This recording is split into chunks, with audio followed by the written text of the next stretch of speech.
ছিল, সকলে জানেন বিদুরের চরিত্র কেমন ছিল। হাত তুলুন কে কে জানেন বিদুরের। বিদুরের প্রথম পরিচয় কি? আমি বলতে বলি না, হাত তুলতে বলেছি। একদম পিছনের বলুন।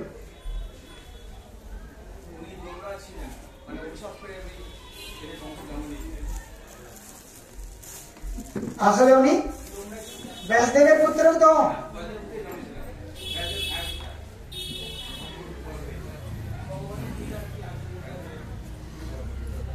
ধর্মরাজের দুটো এখানে প্রকট রয়েছে। একটা হচ্ছে যমরাজ যে ধর্মরূপে একটা প্রকট, আরেকটা প্রকট হচ্ছে যুধিষ্ঠির মহারাজ রূপে ধর্মরাজ আরেকটা প্রকট। দুটোই কিন্তু ভগবানের পক্ষে, দুজনেই কিন্তু ভগবানেরই পক্ষে, দুজনেই ভগবানের নাম ভক্ত রূপে প্রতিষ্ঠিত হয়েছে। তো যাই হোক, সেই বিদুর কিভাবে অপমানিত হয়ে এখান থেকে চলে যান কিভাবে একদিন বলছেন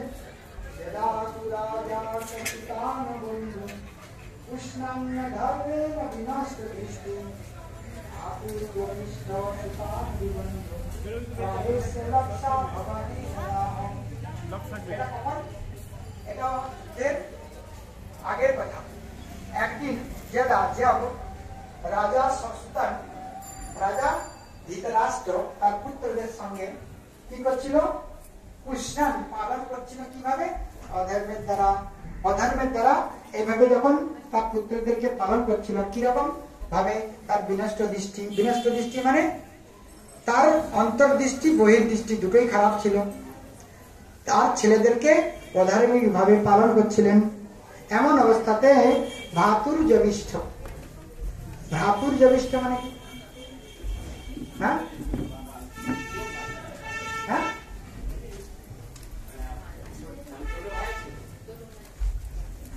ছোট ভাইয়ের ছেলে।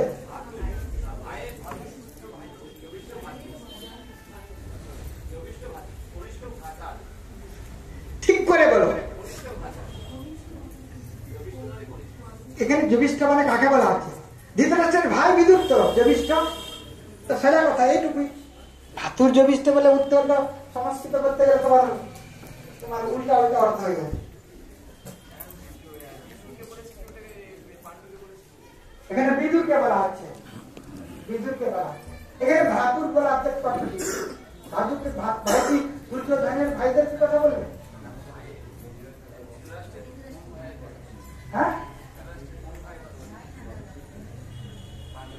ধৃতরাষ্ট্রের কয় ভাই ছিল? এক ভাই তো মারা গেছে, তিন ভাইয়ের মধ্যে বেঁচে আছে বিদুর, আর বড় ভাই হচ্ছে ধৃতরাষ্ট্র। বাস হয়ে গেল। এত মজবুত বুঝানোর তোমার দরকার নেই। মগজ অত্যন্ত ঢুকা বলে তো গড়বড় হয়ে যায়। ভাতুর যবিষ্ঠ সুতান বিবন্ধু। হ্যাঁ, সুতান ছোট ভাই ছেলেদেরকে। হ্যাঁ, ছোট ভাই বলতে ধৃতরাষ্ট্রের ছোট, অর্থাৎ পাণ্ডু। এই কথা এতক্ষণ বলে সুতান মানছে বহু বচনের রূপ। তার মানে ধৃতরাষ্ট্র পাণ্ডবদের প্রতি অত্যন্ত অত্যাচার করেছেন, অন্যায় ভাবে। তাদেরকে তার 5 জায়গা দেয়নি, তাদেরকে অত্যাচার করতে লাক্ষা ভবনে পুড়িয়েছে, ইত্যাদি করেছেন। এমন অবস্থাতে লাক্ষা ভবনে পর্যন্ত পুড়িয়েছে। এই অবস্থাতে বিদুর তাদেরকে যথেষ্ট সাহায্য পর্যন্ত করেছে। তাই এমন অবস্থাতে একদিন বিদুর জিজ্ঞাসা করলো ধৃতরাষ্ট্রকে, এই যে তুমি তোমার যে এই যে বিষরূপ যে পুত্র, যে কি তোমার বংশকে নষ্ট করবে, তো এমন পুত্রকে তুমি পালন করছো কেন যে তোমার বংশকে শেষ করে দেবে? তো এই কথা বলার সঙ্গে সঙ্গে দুর্যোধন অত্যন্ত আগ্রহগুলো হয়ে গেল, চোখ লাল লাল হয়ে গেল। এমন অবস্থাতে বললো যে তুমি তো দাসীর পুত্র, তোমাকে এখানে কে ডেকেছে? তুমি তো আমাদের বংশের কেউ নও, তো তোমাকে এখানে কে উপদেশ দিতে বলেছে? তোমার উপদেশ আমরা কেউ নেব না, তুমি দাসীর পুত্র, এখান থেকে চলে যাও। এই কথা শোনার সঙ্গে সঙ্গে বিদুর ওই অবস্থায় তীর ধনুষ রেখে দিয়ে তীর্থযাত্রাতে চলে যান। গিয়ে ভিন্ন ভিন্ন তীর্থক্ষেত্রে ঘুরতে থাকেন। আর সঙ্গে বিদুরানীর নাম যদিও বলা নেই, সেই বিদুরানীকে নিয়ে ঘুরতে ঘুরতে ঘুরতে ঘুরতে সোজা চলে যান দ্বারকাতে।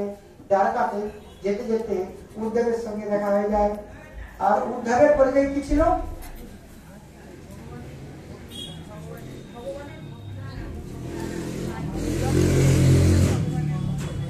চারটা পরিচয় আছে।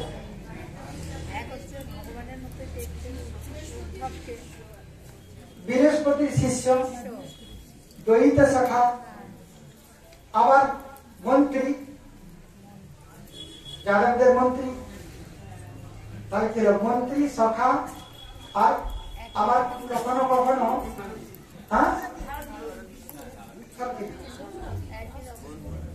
বন্ধু, শাখা, সখা টাইপের এরকমও কাজ করেছে। তো যাই হোক, এইভাবে সেই উদ্ধবের সঙ্গে সাক্ষাৎ হয়ে যায়। আর সাক্ষাৎ হওয়ার সঙ্গে সঙ্গে দুজনের মধ্যে আলাপ আলোচনা হতে থাকে। দুজনের পরিচয় জিজ্ঞাসা করলেন যে বলো তোমার যদুবংশীরা কেমন আছে। আর তখন এই কথা শোনার সঙ্গে সঙ্গেই উদ্ধব তো ভগবত বিরহেতে এতই আপ্লুত হয়ে যান যে তার মধ্যে আর কথা বলছে না, কান্না করতে শুরু করেন যে ভগবান যে চলে এসে সেই কথা কি করে বর্ণনা করি।